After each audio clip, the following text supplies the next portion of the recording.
Ito yung masasabi kong sobrang sulit na buffet dahil for only 938 pesos each, marami ka nang mapipilian na pagkain with unlimited beer. Dito lang naman yan sa Vikings Luxury Buffet, Asin City, Cebu. Kaya't samahan niyo kami i-celebrate ang karawan ng sister ko!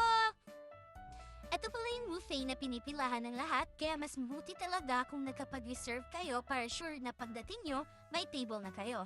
Kasi sa case namin, nag-walk-in lang kami at nasa extension. It means na nasa labas lang kami nag-stay. Kaya, kailangan namin magantay sa iba na umuwi para doon naman kami sa loob. Kasi ang hirap kapag nasa labas kami, tas papagod ka lang palabas ng labas at pasok ng pasok kuha ng pagkain, di ba?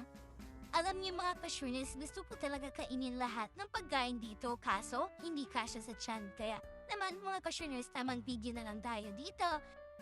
At iyan na mga ka-Shurners, alam kong hindi niyo alam na isa ito sa mga pinaka-paborito kong naka-display na pastry dito sa Vikings at lalo na itong pizza na maraming flavor. Ayan!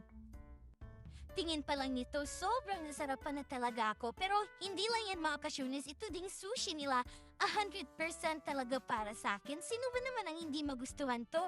Bak naman talaga itong mga sushing to. At guys, kumuha din kami ng beer para panghimagas. At ayun guys, kakain na kami kaya paalam na mga ka-Shurners. See you at the next video. Bye-bye!